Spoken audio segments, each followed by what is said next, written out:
the spatial query version of raycast params and has many of the same properties. Inside the getPartBoundsInBox script, which we'll re-enable, we'll create a new overlap params and test the properties one by one. Here you can see a list of all the main properties and methods of overlap params, but we'll just go over the major ones for now. We'll first look at the filter descendants instances property, for which we'll actually first remove the canQuery and canTouch properties we set to false for the display part from earlier.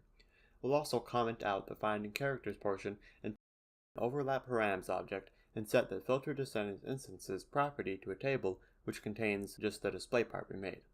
And finally, we'll make sure to add the params object as a final argument to getPartBoundsInBox, and you'll notice that now the hitbox detects our player's parts, but not the display part since we added it to the ignore list. Another thing we can do is run addToFilter on the params object, adding all the parts that were hit to the filter, so each part can only be hit one time rather than multiple. If we add the code for finding characters back, add the character models instead, and it'll make so each character can only be hit once, which is also super useful for hitbox detection. For example, if we comment out the addToFilter function call and find the humanoid for each character, making them take 10 damage, you'll notice the code just rapidly damages me and kills me instantly. But if we add the addToFilter function call back, you'll notice it only damages me once, no matter how much I move around or play in the hitbox. Next, we'll look at the filter type property, which has two main options, include and exclude. Exclude is a default, but with include it essentially makes so only the parts in the provided list can be hit and all others are ignored. If we comment out the characters portion and just print the parts again, you'll notice it only ever hits the display part and never detects my character.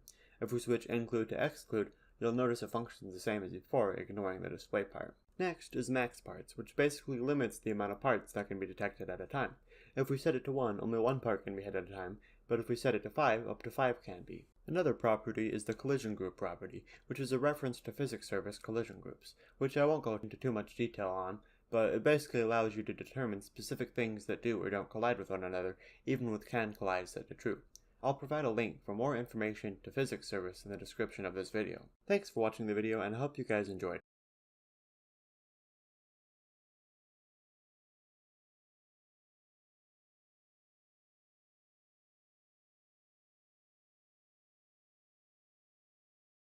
Okay, so I finally get it. It took me a while.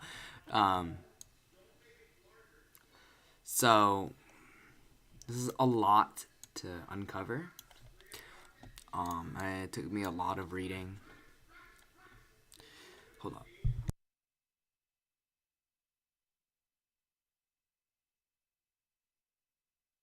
I think my stream is lagging again. I don't know why it's lagging. I think I may just like lower the resolution of the stream.